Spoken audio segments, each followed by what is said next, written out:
海童的房里，他正在帮老太太把行李箱里的东西都拿出来。老太太是连她在家里喝水的杯都带了过来。奶奶出什么事了？你要搬出来住啊？哎，别提了，都是养的不孝儿孙，天天让我操碎了心，还吃力不讨好。我干脆放手不管了，来你们这里住一段时间，对他们来个眼不见为净。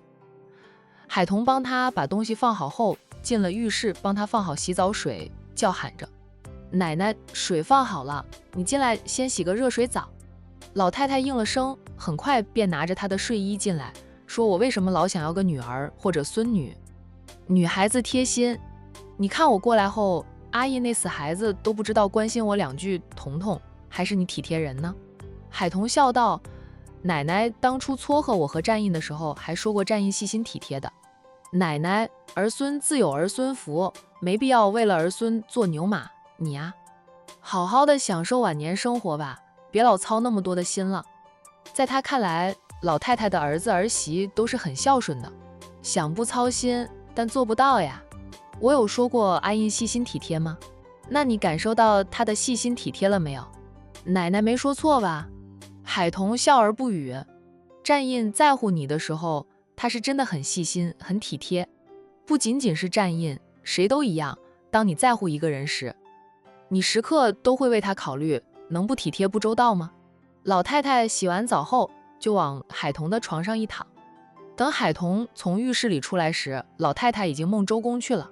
就是老太太竟然打呼噜，还很响的那种。她睡觉，除非喝了酒，就是打雷都能睡得香，否则有点响动，她就会翻来覆去睡不着。叹了口气，海童认命地爬上床去，在老太太的身边躺下来。她的床枕头是有2个，被子却只有1张。老太太打呼噜就算了，还卷被子，1张被子被她一个人卷走了大半，海童只能盖点被角。耳边听着老太太的呼噜声，海童忍不住塞住2边耳朵，但这样又很不舒服。尝试着躺了10几分钟，他受不了，抱着枕头滑下了床，本想拿被子的，看老太太卷了那么多被，他也无法把被子拿走。现在早晚都带着些许的寒意，不盖被子睡一夜，准会感冒。老人家刚来第1晚，他就让老人家冻感冒了。别说婆家人会指责他，他自己良心上也过不去。海童放弃了要被子，去衣柜里拿了一件厚外套，抱着枕头出了房间。外面黑漆漆的一片，他也不开灯，直接拐到梁姨的房前，先是敲门，轻声叫喊着：梁姨，你睡了吗？梁姨没有睡，但她没有因海童。在海童敲门叫喊的时候，她还扯高被子把自己的头脸都盖住了。她睡了，听不见。梁姨，海童叫不醒装睡的梁姨，他尝试着扭动门把，发现梁姨从里面把门反锁了。他就算去拿备用钥匙来，也无法打开房门。梁姨的房间进不去，自己的房里有个打呼噜震天响的老太太。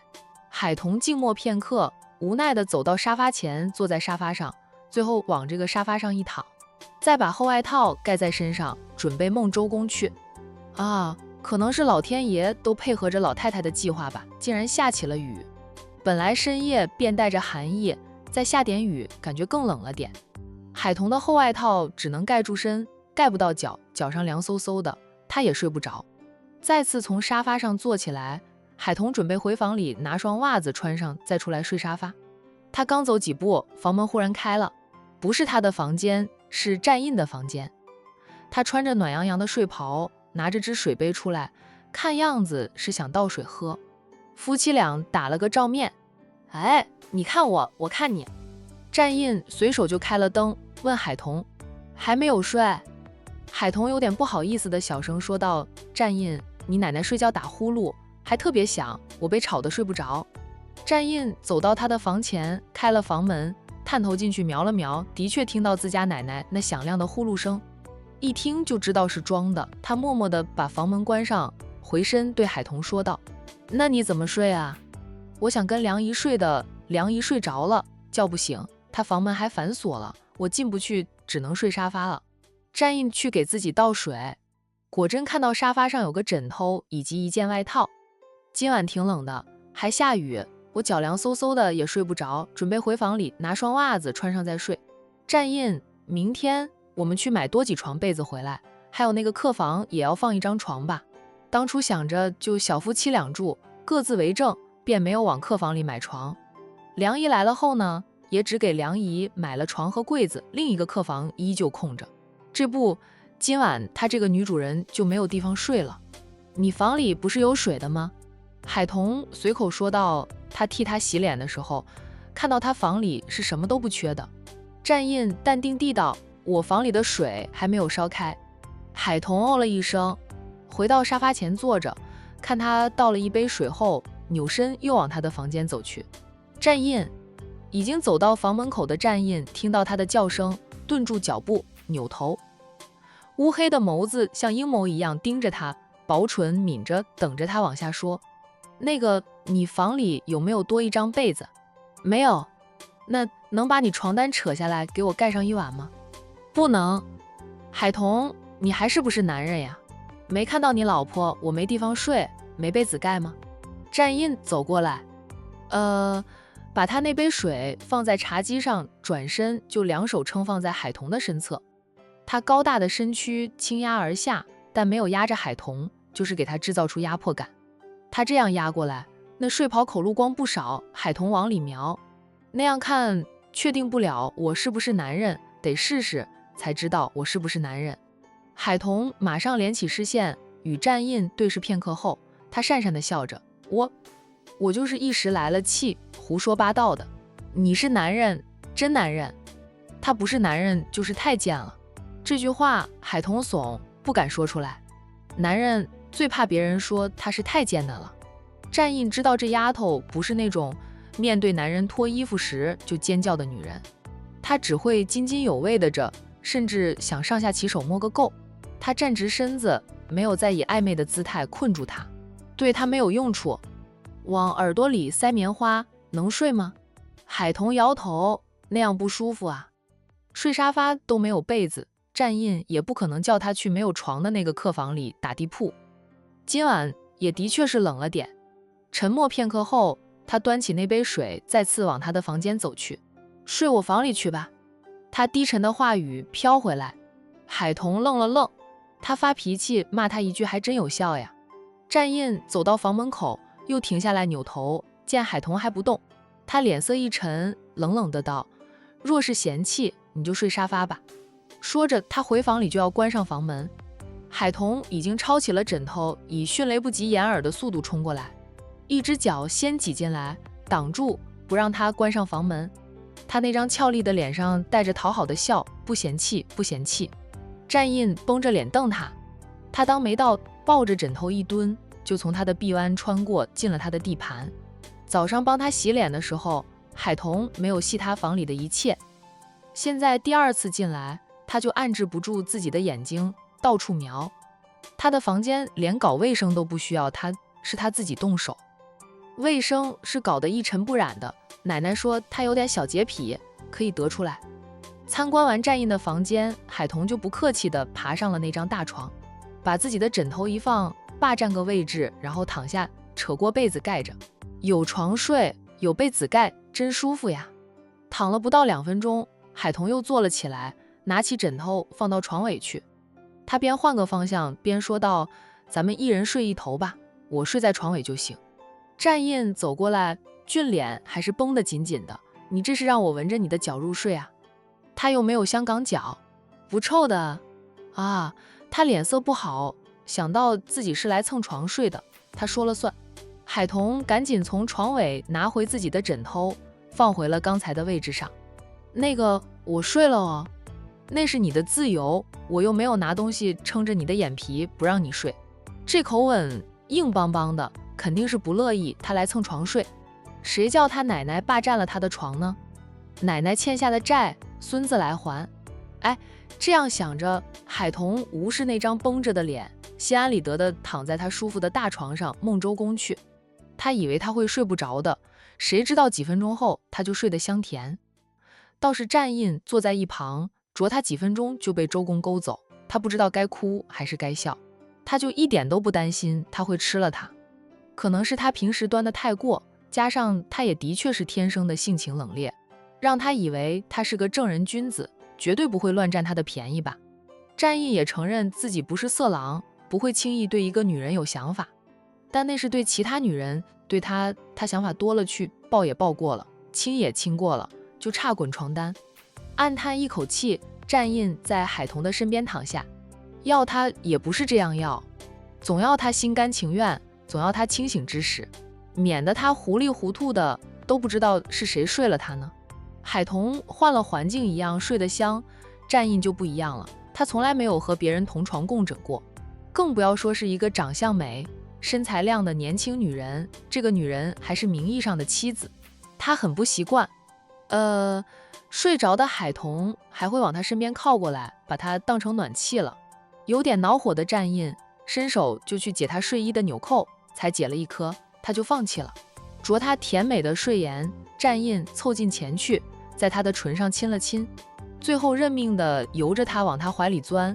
他不停的在心里默念着：我是柳下惠，坐怀不乱，等养肥了可以开吃后，他绝对要连本带利讨回来，让他3天下不了床。实在是太困的战印带着这种念头迷迷糊糊的睡着了。小夫妻俩都不知道，此时他们的房门口有个人贴在门身上，静听里面的动静。不用问也知道是老太太吧？怎么样？冷不丁梁姨的问话响起，虽说很小声，也把老太太吓得跳起来。梁姨没想到老太太反应这么猛，也被吓得后退了几步。老太太倒是梁姨猛拍心口，小声责备着阿良：你怎么不声不响就冒出来，吓我一跳。梁姨，我以为老夫人到我了。老太太全心全意在听着孙子房里的动静，哪有注意到梁姨出来了？走走走。老太太小声催着梁姨走，啥响动都听不见。阿印房里肯定是用了隔音材料的，我耳朵竖成了兔耳朵，愣是什么都没有听到。会不会是大少爷和大少奶奶啥事也没发生，所以听不到？想到自家孙子的性格，老太太顿时沮丧地道：白白浪费了我的表演。就今晚这个绝佳机会，那臭小子都不知道把握住，哎，我怎么就有这么不懂风情、不知道开窍的孙子啊？天一亮，海童肯定第一时间就去买一张床回来，他想再把海童推进战印的房间，很难了。老夫人这种是急不来的，大少爷就那样的性子，况且小夫妻俩感情还不够深，等他们俩感情深了，都不用老夫人您出手，他们俩自然而然就啥都干完了。我这不是心急吗？心急吃不了热腐的。老太太，阿良，你净说大实话。撇下梁姨，老太太沮丧地回房间去了。梁姨自言自语：我是老实人，当然净说大实话。踏了大少爷的房间，想着大少爷好歹肯让大少奶奶进他的房间，这就是个进步。路都是一步一个脚印走出来的，总不能一步登天。梁姨还是觉得老夫人急了点儿，大少爷本就是慢热的人，你急也没有用。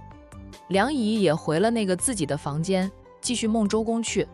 就是一个晚上，梁姨都在做梦，梦到大少奶奶生了个胖娃娃，还是个女娃。老夫人开心至极，奖励大少奶奶5个亿，把大少奶奶吓坏了。雨下了1夜，天亮时就停了。海童在老时间醒来，睁开眼就看到战印那张俊脸，他愣了愣，想起了昨晚的事，他忙坐起来，轻手轻脚的就要溜。想了想，他又回头看着战印，试探性的推了推他，见他还是睡得沉。想到他昨天一天都靠着咖啡撑着，会睡得沉很正常，反正他今天也请假休息，就让他多睡会儿吧。海童心里想着，不想打扰战印，做的事情却是在骚扰战印的。对着他那张俊脸，海童忍不住偷亲了几回，小声嘀咕着：这张脸比我的还好看，要不是整天绷着冷冰冰的，早就把你吃干抹净，等我心脏练得再强大一点，把你煎着吃。偷亲几回后，海童想到了最重要的一件事，他的房间对他来说是禁地，很难进来一次，也很难遇到他还在熟睡的机会，他何不趁机偷走他的那份协议，毁尸灭迹呢？否则他总觉得自己没有了保障，因为他那份协议被他无意中毁了。这样想着，海童便趁战印还在睡，在他房里偷偷地翻找那份协议，动作不敢太大，怕把他吵醒。可惜的是，他连床底都瞄过了，都没有找到站印的那份协议。他房里还有保险箱，保险箱他打不开。难道放在保险箱里？海童嘀咕着，不过是一份协议，他还要锁进保险箱里。他猜的一点都没错，他就是把那份协议当成圣旨供起来的。无功而返，海童抱着自己的枕头，趁天色还早，大家都还没有起来，悄悄地离开，回到自己的房里，装着是和老太太睡了一夜的样子。老太太此刻倒是没有打呼噜了，但天已亮，换过衣服，洗漱后，海童正准备出门，老太太就醒了。奶奶，早安。老太太笑了笑，早，你这是要出门了？我去菜市场买菜，我跟你一起去。那行，我等着奶奶。老太太迅速的起来。10分钟后，不只是老太太，还有梁姨3个女人一起去菜市场买菜。下楼的时候，在外面看到了阿七。阿七本能的反应是想窜进绿化带的，想到自己是代驾司机的身份，他才控制住自己的冲动，没有跳进绿化带去。海童朝阿七笑笑，说道：“早。”阿七忙应着：“早，你去买菜。”阿七笑笑不接话了。海童也没有多说什么，走向自己的车子，开了车锁，让那个老太太和梁姨上车后，他才开着车载着老太太他们去菜市场。老太太装着随意的问着海童：“刚才那个男人你认识啊？”“是邻居，都是住在这个小区的，住在哪一栋我不清楚，不过经常能看到他，应该就在附近吧。站印喝醉过，每次喝醉都是请他当代驾司机送他回来，就这样认识的。”阿七真是个鬼精灵，反应快，会编啊！老太太决定跟安保部门的老大说一声，给阿七涨工资。站印醒来的时候，发现海童走了，他脸色不太好看，自言自语：“睡了我也不等我醒来就溜了。”海童大哥，饭可以乱吃，话可不能乱说，我可没有睡到你，我只睡到了你的床。等他出去，发现家里除了宠物狗和宠物猫，那3个女的都不在，不用问也知道是去菜市场买菜去了。站印在阳台上的秋千椅上坐下来，回味着昨晚与其共眠的滋味。总结出几个字：不习惯，但有期待感。不久后，海童3人回来了，除了买菜，他还买了床上用品，家私店还没有开门，新床还没有挑好。等会儿他再出去一趟，把新床买回来，安置好，才能放心上班去吧。哦，今天不上班啊？站印今天请假了，说要带他和老太太去什么度假山庄散散心，哄哄老太太开心。听到说话声，站印从阳台上走回来，看到老婆大人提着大包小包的，都是床上用品，他的眸子神色深了深，却一声不吭。阿印，你还在家里啊？我以为你上班去了呢。老太太看着孙子的眼神，那是恨铁不成钢，白白浪费了他的表演，浪费了一个千载难逢的好机会。不开窍的臭小子！奶奶，我今天请假休息，等会儿吃过了早餐，去光明小区接上洋洋，我带你们去西郊的度假山庄逛逛，散散心吧。站印无视奶奶的瞪视，边走过来边解释自己还在家里待着的原因。他还走过去帮海童拿东西，夫妻俩一起把床上用品拿进了那个空着的客房里。听了他的话，老太太问他去几天啊？就1天，那是度假山庄，去1天有什么好玩啊？玩的也不尽兴，你既然请了假，明天就是周末了，连周末假一起是3天，咱们在度假山庄住上3天再回来不行吗？站印看着海童，温沉的道：“我姐明天要跟周红林谈离婚的事，我们作为娘家人肯定要去撑场子的，不能让周家先声夺人，欺负了我姐。”海童感激的看他，老太太，哟，这小子还挺上道的吗？开口闭口我姐的，说的话又贴心暖人。海童看他的眼神都冒着爱心泡泡了。不错不错，再接再厉，他老人家就可以抱曾孙女了。这个倒是，明天我们都过去，要打要吵，咱们人多力量大，也不怕他们周家。站印嗯了一声，不反对奶奶跟着去。他奶奶年轻的时候是很牛逼的一个人，现在虽说年纪大了，打架可能不如年轻那会儿，不过吵架，他想能吵得过奶奶的人还没有出生吧。他大姨姐的婆婆和大姑姐是两个极品，吵起来就要他奶奶这样有辈分的老人家出面才能吵赢对方。彤彤，你得提醒你姐要防着姓周的转移财产，她的收入你姐知道的吧？要是账面上的钱对不上，可得好好的查查，别便宜了外面的女人。姜还是老的辣，老太太想的就是比年轻人多一点。这些人渣转移财产最喜欢做的就是转到他的家人名下。我有个老朋友的孙子孙女都是在银行上班的，有需要跟奶奶说一声，帮个忙查一查姓周的有没有转移财产到他家人名下，还是可以的。海彤听得心头一凛，离婚时夫妻有一方转移财产的例子太多了，想到周家的人品，周红林还真有可能转移财产。奶奶，我会跟我姐说一声的。老太太嗯着，有需要帮忙的跟阿印说，她会让人帮忙查的。奶奶真需要帮忙时，我肯定不会跟战印客气。老太太很满意海彤对战印的不客气。战印眉眼有点弯，老太太看向他，他又一本正经的。老太太在心里骂他一句，装吧，继续装吧，就看你能装到几时。用过早餐后，一行人去了光明小区。海彤已经带着儿子在小区门口等着，连续几天都是跟着小姨，周洋已经习惯了，今天没有再哭闹。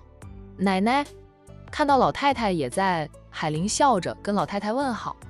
老太太笑笑，朝她做了个加油的动作。海玲心头暖暖的，妹妹的婆家人比她的婆家人好了几倍。海彤抱过外甥，跟姐姐说道，姐，周红林的收入你心里有数的吗？你得防着他转移财产。明天我们都会过来，你不用慌啊，天塌下来还要我们帮你撑着。海玲说道，我知道个大概，他真正的工资估计没有多少钱余下来，但他的外快，如果他没有偷偷的帮扶他姐姐一家，我粗略估计他的所有存款能有150万左右。至于周红林给叶佳妮送的贵重珠宝，他这里都有证据。起诉离婚的时候，他会把周红林送给叶佳妮的贵重珠宝追回来的。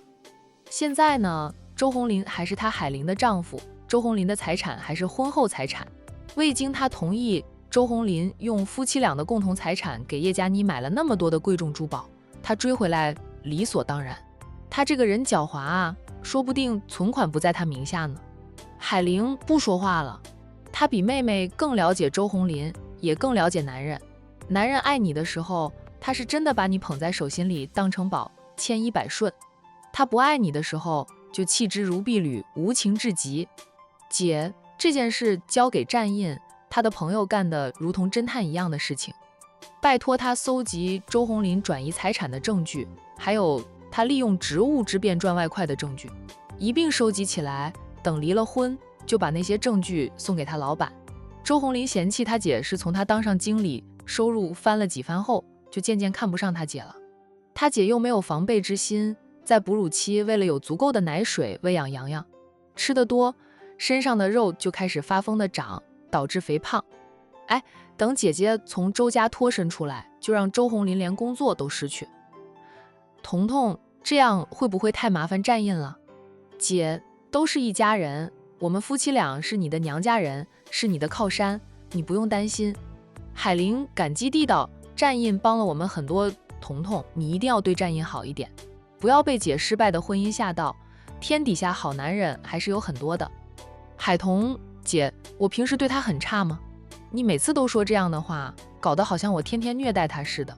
战印虐待倒是没有虐待，就是不给我吃肉而已。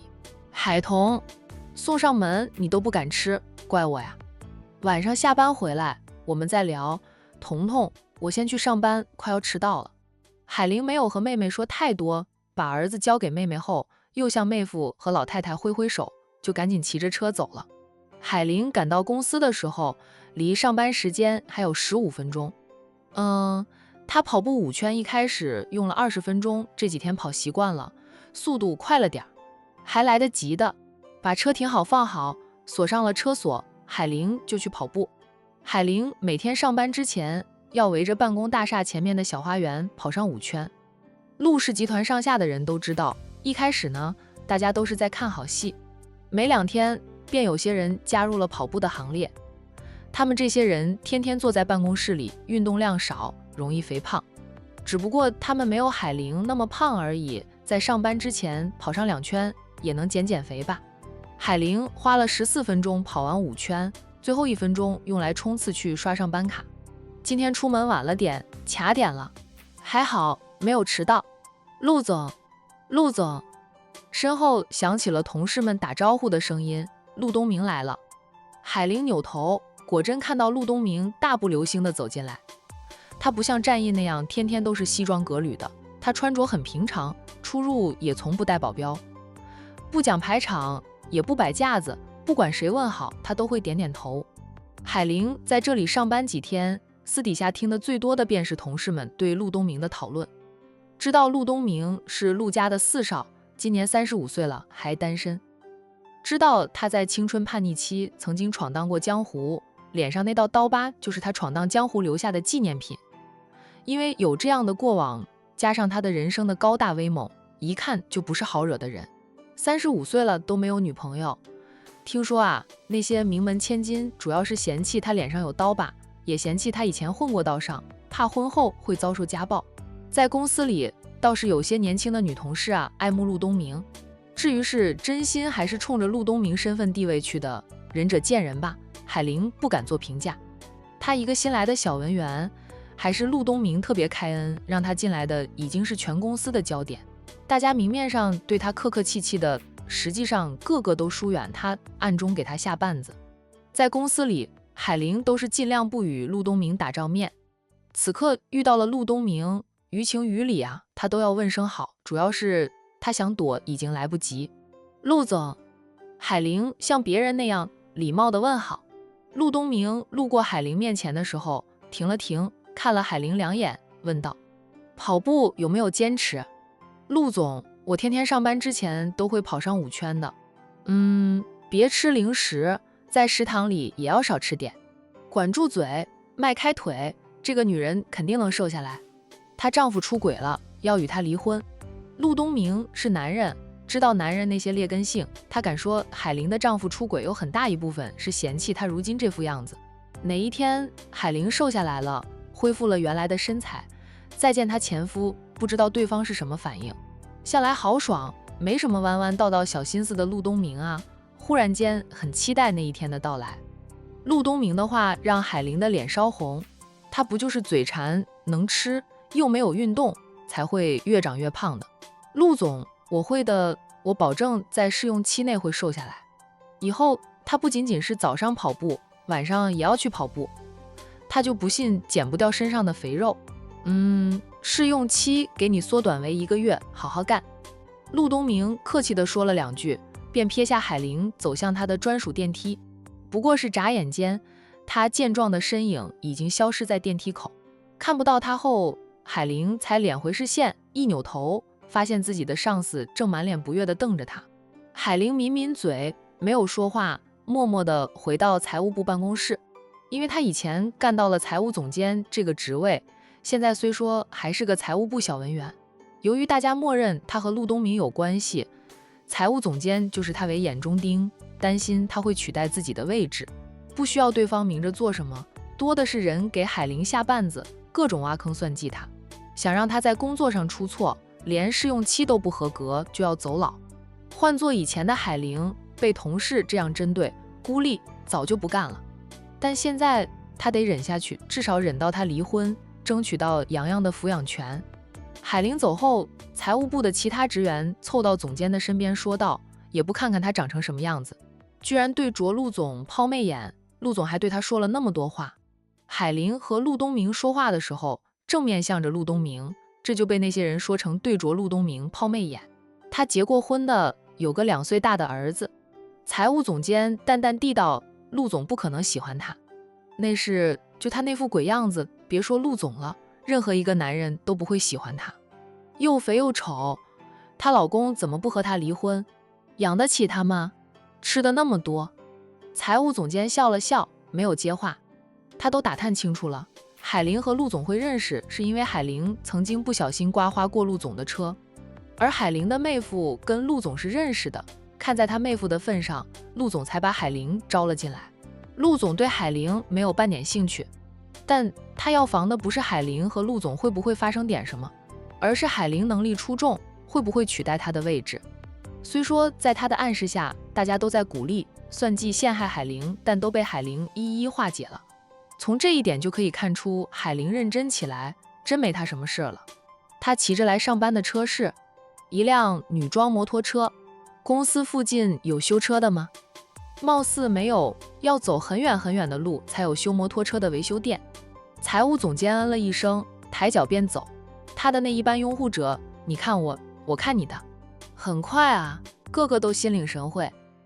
如果在工作上无法陷害到海玲，那就在生活上给海玲制造各种麻烦，让她不胜其扰，自己离开陆氏集团。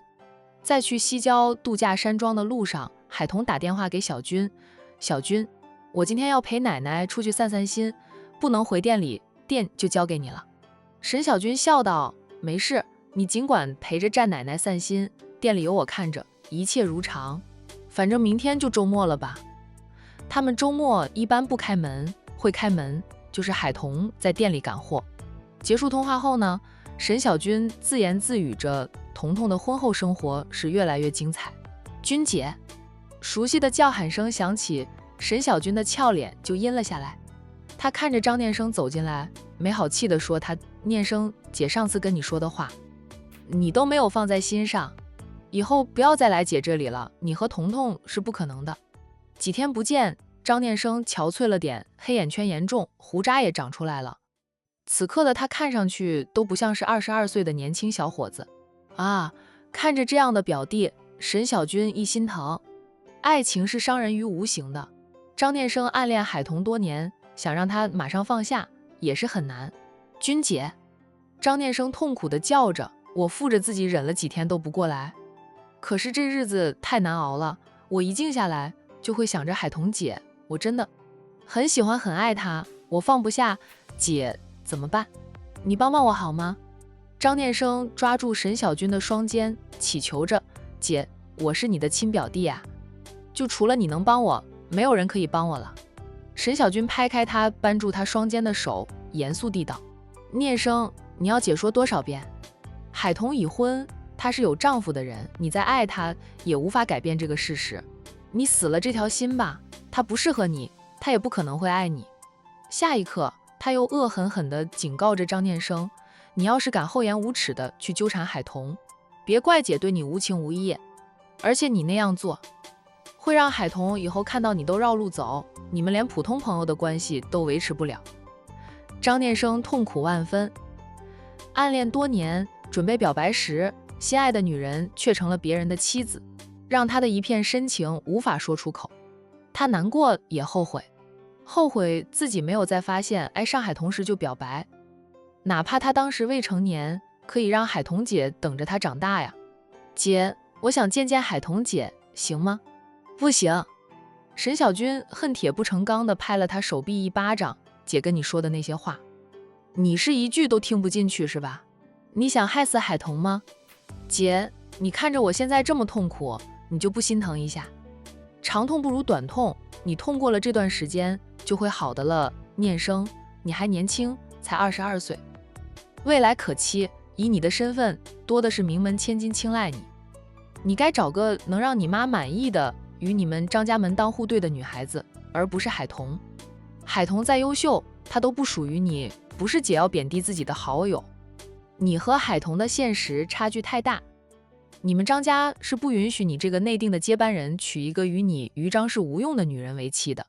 海童背后没有靠山，她也没有权与势，经营的也是小本生意，与你们这种大集团没有半点用处。你觉得你喜欢她，你就能娶到她吗？你考虑过现实的因素吗？念生，你还太年轻，看事情看得不够透彻，以为喜欢一个人就能娶她，太天真了吧。听姐的劝，不要再想着海童，她已为人妻，